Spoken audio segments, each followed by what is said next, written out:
All right, everybody.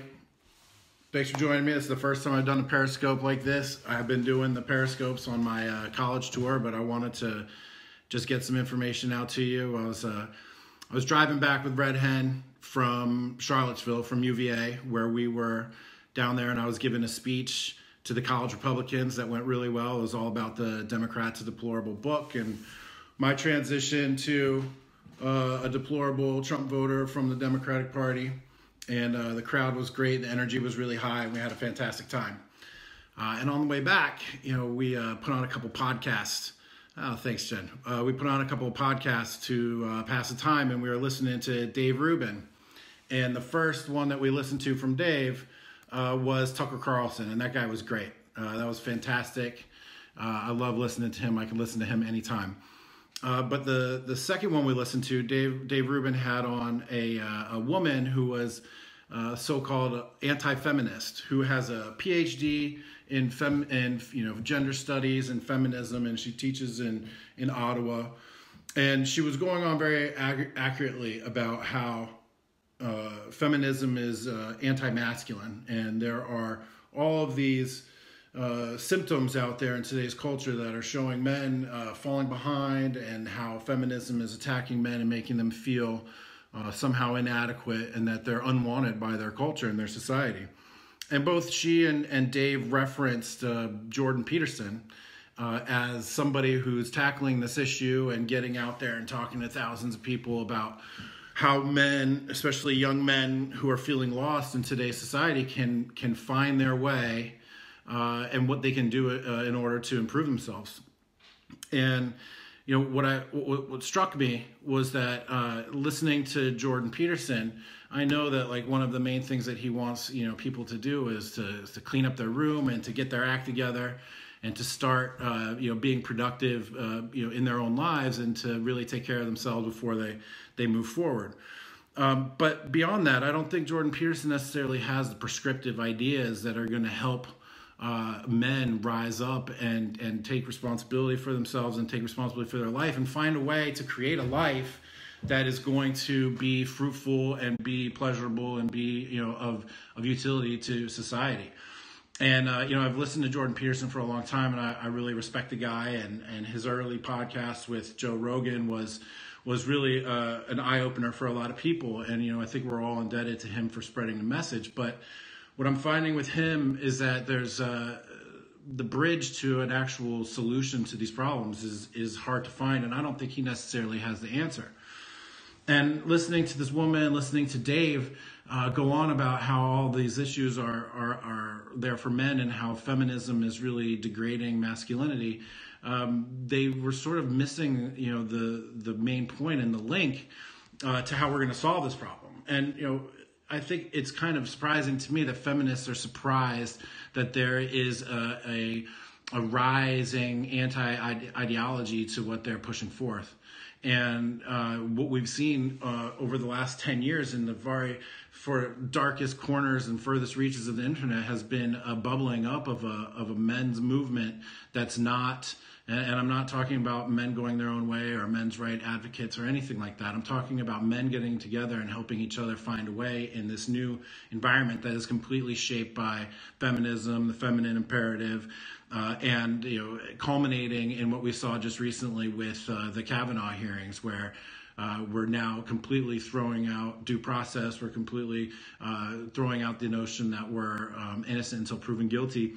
And it's all a culmination of events that have been building up and came through relationships and through the universities, and now found its way all the way to the Supreme Court. So for us to acknowledge what to do and move forward, we have to come up with an antidote. And the first thing to do is to accept that there's a problem, and there is a problem, and it's now left men's forums and old pickup artist forums and issues around relationships, and it's now made its way all the way to the Supreme Court. So the feminist and radical feminist movement has created an environment in which we need to have an answer and an antidote. And I've been participating in, the underground sort of men's movement for a number of years. My initial writings at Jack Murphy Live jackmurphylive.com were all about relationships, and we're all about male-female dynamics. And then I began to understand the philosophies behind them all. I began to understand how feminism was degrading men, and that because feminism believes that all cultures have been patriarchal and patriarchy is oppressive, and the only way to free women is to attack and degrade masculinity. We're now seeing that taking place. And the men's movement that I've been a part of is starting to bubble up to the surface. And I recently went to this convention in Florida called the 21 Convention. And there were about 300 people there, all men. There was a number of speakers, maybe 20, 25 speakers, who all spoke on various issues of men's related to men and men's issues, men's development, whether it's fitness, fashion, mindset, how to be red pill in a blue pill world, how to manage your relationships, how to make money, how to pick a wife, how to establish a great relationship. All these issues were being discussed with hundreds of men who had come together for 4 days in Florida, who had spent, some guys spent a couple of grand to come down to this conference. And these are not losers. These are guys with money. These are guys with jobs. This conference has been going on for a number of years, and these guys have already improved themselves. They were guys that were fit, who were stylish, and they all wanted to come together and commune with other masculine men who are looking to find a way to navigate this world that is being dominated currently by radical feminism. And what struck me at the end, not only was the event just tremendous, the camaraderie, the brotherhood, the information, but at the end of the event, the New York Times sent a reporter down there, and she wanted to write her name is Nellie Bowles, and she was the one who wrote the hit piece on Jordan Peterson back in May. She came down there and crashed our event, and we knew that she wanted to talk to us, and we were going to set up a very structured approach for her to engage with the speakers, for her to engage with our content. We had a whole interview room set up. We were going to do all of the interviews live on camera so that there was no question as to what was said or what the content was. We were really going to, handle our media the way that we were meant to. And I was appointed a media contact for the convention. And so when she crashed our event, I reached out to her, and I took her aside, and I talked to her and explained why she couldn't just show up at our party and just start talking to people, and how we were going to control the message. She was really surprised at how organized that we were, and she was really surprised at how media savvy we were, and she was also really surprised, I think, at the fact I told her that we didn't really need her. We have our own ways of getting the message out. We have our own way of transmitting information. We've built an infrastructure. We've built a network of blogs and Twitter feeds and YouTube channels and email lists. And we've learned this media game over the last 4 or 5 years to the point where we don't even need the New York Times. And she was really struck by that, and she actually just left. Like, she completely skipped out and didn't even take time to interview anybody because, she realized she wasn't going to be able to do a sneak attack on us. And so what this told me, in conjunction with listening to Dave Rubin and this female academic in her 50s, talk about radical feminism and the progressive left and this hate machine that they've built, listening to them talk about what's the answer? How are we going to help men? How are men going to find their way in today's world where the message that everybody is sending them is that they're unwanted, that they're oppressors, that they have to repent for the sins of 1,000 years of patriarchy, all today at this very moment. I'm listening to this and I realize that Dave Rubin doesn't have the answer. This feminist woman doesn't have the answer. Jordan Peterson doesn't have the answer. It's our men's movement that has the answer. Our men's movement is a dedicated group of guys who have worked together to advance methods and mind frames and concepts and structured plans of development of improving our masculine selves and learning how to navigate this world that we find ourselves in today. And The mainstream media is starting to pick up on it, okay? The New York Times wants to write a big expose about us. She said that we're having this tremendous impact on people, and that is very true. There were guys at the conference like Rich Cooper who reached hundreds of thousands of people out there. We've got Rollo Tomasi who sold tens of thousands of books. He's the godfather of the red pill and what some people will call the manosphere. Ed Lattimore was there. Alexander Cortez was there. Hunter Drew was there, who had built the fraternity of excellence with his guys. There was just a whole list of guys that were there doing positive things, all pro-masculine, yet completely respectful of women. And that therein, right there, is the answer. And I'm realizing right now that this moment in time, this year, wrapping up, moving into 2019, this is the moment at which the men's movement that I've been a part of for a decade, that I've written about and participated in and been a leader in, is about ready to explode into the mainstream. Because not only are they picking up on the fact that we're having influence, not only are they picking up on the fact that we've been around and we've developed these networks, but now also guys in our network, sort of in our sphere, like Dave Rubin and whatnot, are now asking for the answers. They're finally now accepting that there's a problem.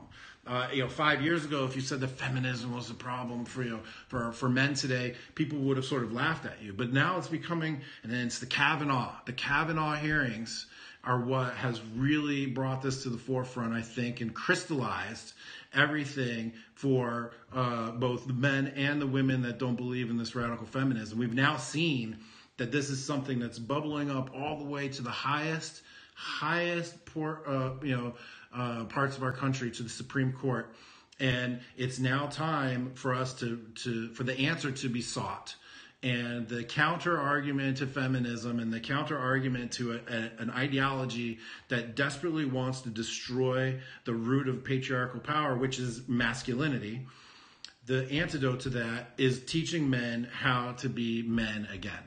And Jordan Peterson is filling these rooms all across the world. Actually, just had a European tour where there's just thousands of young men who are reaching out to him and asking him what to do, and he's telling them to clean their room. But you know what? There's a lot more to it than that, and there's a lot more depth to it. And Jordan Peterson hasn't been a part of our culture, our little men's culture, for 10 years. Jordan Peterson has been living his academic life. I'm not saying anything bad about it, but he hasn't been in the trenches. He hasn't been actually down there helping guys and developing these thought processes and this mind frame and the mindset that is necessary in order to run counterbalance to what's happening out there. And so I'm seeing right now, I'm driving in the car, coming back from speaking at UVA on political issues, right? I started writing about men's issues and relationships, and now I'm writing about politics, and I'm writing about culture, and I've got a very successful book, Democrat to Deplorable, and it's gaining popularity and gaining speed. I'm going to Columbia University. I'm going to speak at Ivy League colleges. I'm going to the University of New Mexico. I'm going to Evergreen State College to bring this political message, which is a unifying theory that tells us that what's disrupting our relationships and what's disrupting men today and boys and giving them a sense of hopelessness stretches all the way through our political, cultural institutions, all the way up until the Supreme Court, all the way up into the highest portions of our government, all the way up to the presidency. And now I'm out there talking about Democrat to Deplorable, which builds on all of these issues. But then at the same time, I'm at the 21 convention, still hanging out with my boys, still attached to my roots, still doing the work with men that brought me to this understanding in the first place. And I realized that I'm sort of one of the first people that's able to span both worlds. I'm able to participate in the men's community, what used to be called the manosphere or red pill or whatever you want to call it, participate in that, but have the intellectual capabilities, the media savvy, the communication skills, and the fighter spirit, frankly, to bring that message also to the mainstream. And I'm out there already talking to people in the mainstream. I'm already out there talking to universities, to just regular people in their classrooms and their lecture calls. And no one else from my community is doing that. So I realized Dave Rubin is asking for answers. Jordan Peterson is failing in giving the answers. There's this feminist professor, from Ottawa she tells me that, or tells Dave in their interview that she gets emails, thousands of emails from boys asking her to help them. And, no offense, but a 55-year-old feminist professor who's seen the light isn't the right person to teach a 22-year-old man how to really grow up and become a full version of himself that and achieve the vision that he wants to become. That's me. I have the answers. And, I'm not saying this to brag, but I have gone through the process of change and transformation. I've done the research. I've done the writing. I've interacted and engaged with these kind of men all over the country. I'm speaking at men's conferences. I'm talking to other leaders in the sphere. And I'm also very involved in the political aspect. And I'm also involved in be the person that is bridging this gap between this emerging man's movement and using that as an answer to solving the problems that we're facing in our culture today that culminated in this Kavanaugh hearings.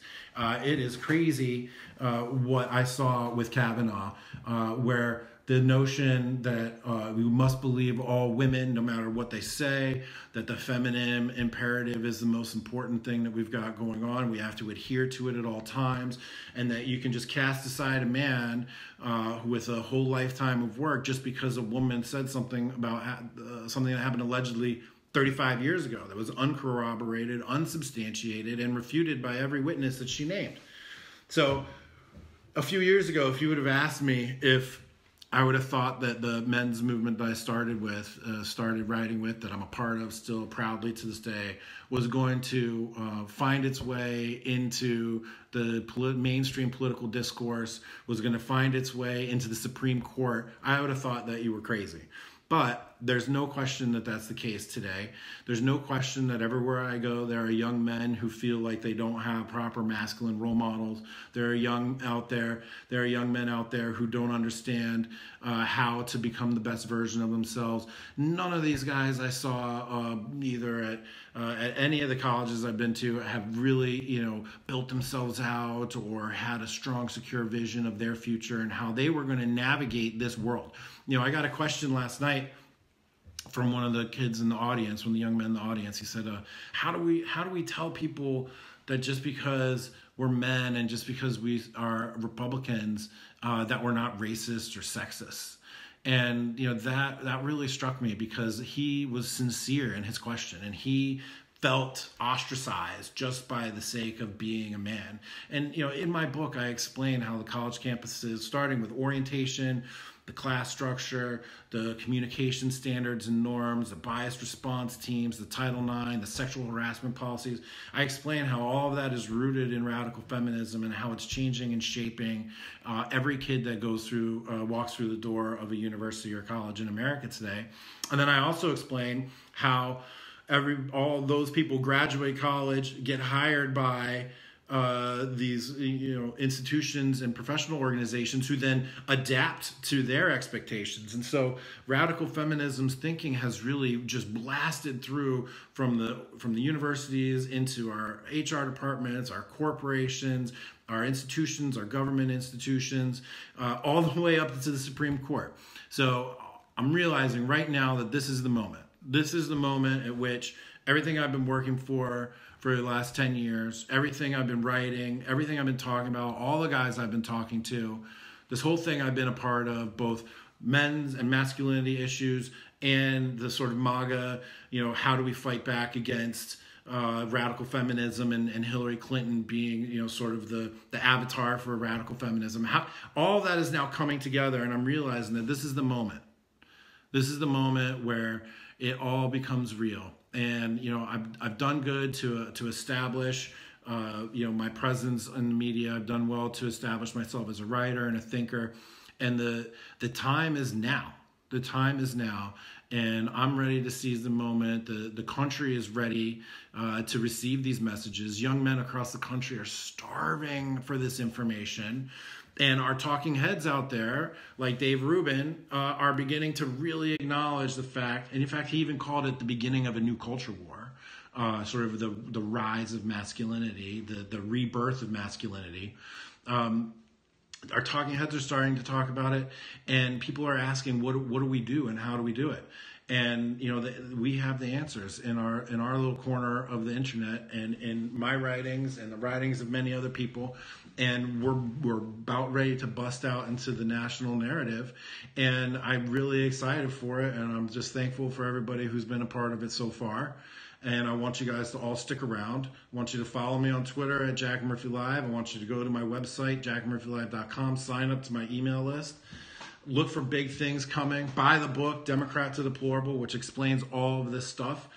I cited guys writers from the men's world in my book, and to give us context and to begin building a body of literature that is meant to compete and counteract this narrative from radical feminism that's not just crazy blue-haired people freaking out on campus anymore. It's all the way to the Supreme Court of the United States of America. This issue is real. It's everywhere. It affects all of us, and it's not going away, and it's only going to get worse. And without a sufficient force pushing back against the radical feminists and against the intersectionalists and against the critical social thinking and against all this nonsense that's coming from the universities, which is now everywhere in our country, it's only going to get worse. And we need the answer, and the answer is here. And the answer can be found with the guys that were at the 21 convention. The answer can be found with me. The answer can be found with the guys that I run with. And the answer is going to be found in a lot of the media and the content that I'm going to be putting out in the future. You need to branch out to high schools. What's funny is I love working with kids, and I love working with people, and I love working with men. Not only do I have coaching clients where I help guys, achieve their vision of themselves and to make themselves better, but I've also coached Little League boys for 5 years, helping them become better men and helping them learn about camaraderie and teamwork and discipline and leadership. And because of who I am, I got banned from coaching Little League, okay? I got banned from coaching Little League after I got doxxed. I got fired. I had the cops sent to my house. I've had my name and reputation destroyed. And I'm fighting back, and I've had enough of it, and I'm sick of it, and I'm going to be a model for people, and I'm going to be a leader for people. I already am, and I'm just going to keep fighting. Yeah, have I spoken to Dave Rubin about it? Yeah, Dave Rubin and I have talked a number of times. He's told me he wants to get me on the show at least like 3 times. Everybody on Twitter was calling him out, asking him, to get me on the show. He and I have had a number of personal conversations about it.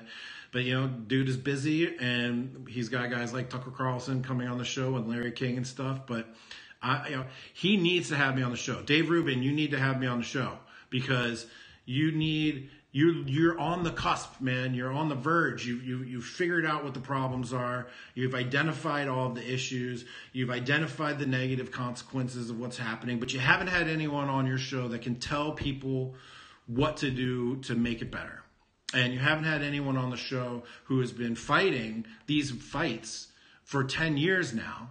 And it's time that you have somebody on the show like that, Dave. So, Dave, quit screwing around with Jordan Peterson and get Jack Murphy Live on the show, because this is going to be the story of 2019. Nellie Bowles in the New York Times already know it's going to be the story of 2019.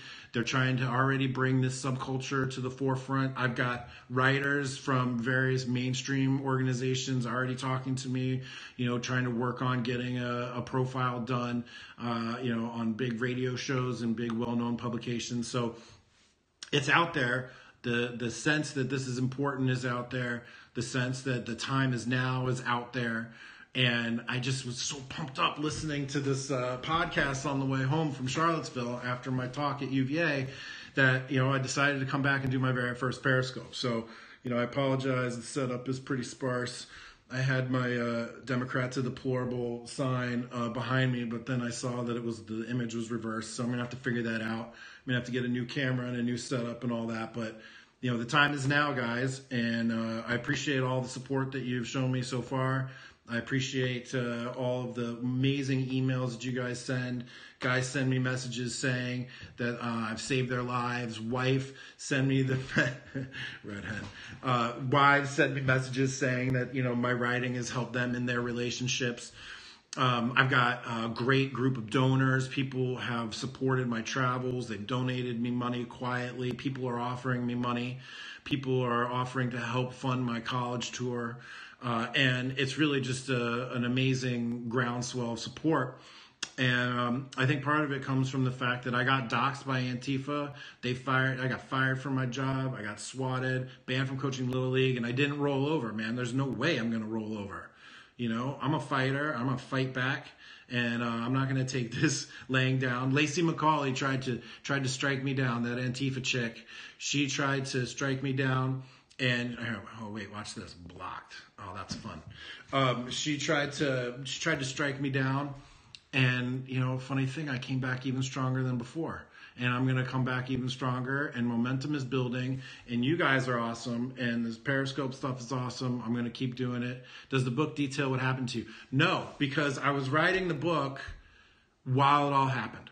And so there were a number of sort of red pilling moments and you know, moments of transformation that happened to me prior to that. And I talk about those in the book, but what just happened to me where I got doxxed and whatnot, no, that wasn't in there. And I'm realizing that I haven't been telling that story enough. I feel like I'm talking about it all the time, but I got to keep talking about it because people don't really realize like the treachery of the progressive left. Yeah, Red Hen says you can read the story on my blog at jackmurphylive.com. So I'm going to keep fighting. And I'm going to keep pushing on, and I'm just excited because this is the moment right now. You know, the 21 convention, and I got to really hand it to Anthony Dream Johnson. He put together an amazing event, guys, an amazing event where there were almost 300 people, and it was incredibly professionally well done. And I can't wait for all the content for that to come out, but it was really inspiring to me and to everyone who was there. And when the New York Times reporter showed up at the end and told us that this is her new, you know, expose she's working on, it's really all coalesced for me in the last few days and given me a clear sense of vision and a clear sense of mission, which is pretty much the number one message that I want guys to get, is that they need to have a sense of mission, and they need to put that mission first, and they need to put their physical health and their emotional health and their spiritual health first. And not in a selfish way, but in a way that empowers them to be useful to both themselves, their family, their community, and then hopefully to the rest of their nation. Mark, New York Times trying to be fake news and smear all of us. Yeah, of course that's what they want, because even though Nellie says to me, she says, well, the New York Times is interested in covering all aspects of gender now. You know, we know that's a joke. We saw what she wrote about Jordan Peterson. And, you know, we know who the New York Times has hired. They hire open racists, open sexists, people who have complete disdain for white men, for white guys, say kill all the white guys, et cetera, et cetera. So we know what the New York Times is all about. And we know what the mainstream media is all about. And we have to fight that, and we have to push back. And really, I don't want to be dramatic, but nothing less than the fate of our nation depends on whether or not we're going to be able to have a rebirth of masculinity in this country, of a positive masculinity, of a masculinity that leads and guides and shapes and achieves and creates and takes care of themselves, their family, their community, and their nation. This is what I'm talking about. I'm not talking about bro shit. I'm not talking about, you know, going around macking on girls all the time. I'm talking about how to control yourself, how to control your emotions, how to control your life, how to fight back from adversity. The talk I gave at the 21 convention was called, you know, Mastering the Art of the Comeback, because that's something that I've had to do. These are the kind of messages we need to get out. You think our country is needing this? I mean, I don't know if you follow me or not, but like, or the news or anything else out there, but yeah, the country needs it 100%. All this is culminated in the Kavanaugh hearings, where we see the power of radical feminism saying we need to believe all women just because they're women. Okay? They're saying that the truth, objective reality, is about what a woman says. That should be terrifying for everyone, because that means that the rule of law is done. That means that evidence is done. That means that we're on the verge of like a reign of terror, where all it takes is an accusation and a smear, and you are done. You are finished. And I've lived this. You know, you think it might be crazy to say this stuff, but like, A woman accused me of being a alt-right Nazi, and what do you know? I get fired a month later. Like, even despite of all the evidence, even despite of the facts, you have to believe all women is the new mantra. So of course this country needs it, and it's not just me saying that. We have the symptoms are out there. Men aren't going to college as much as women anymore. Men are falling behind in their. Thank you, Mark. Appreciate it. Men are falling behind in academically, professionally. They're falling behind. Their health is worse. They're killing themselves at a higher rate than women. This is pure bullshit too. Women need to stop this nonsense. Yeah, I agree with that. And so the evidence is out there, and the rooms that Jordan Peterson fills with thousands of people in every city across the country and all over Europe with 1,000 boys all trying to figure out, how do I make myself into a man? And unfortunately, the only advice that married guy has, who's been in marriage forever, the only advice that he has is to clean your room. Now, I know there's a little bit more to it than that, but he doesn't have the answer, and he's not as connected to the young people of America as I am, and he's not connected in the way that some of my other compadres in the men's development world are.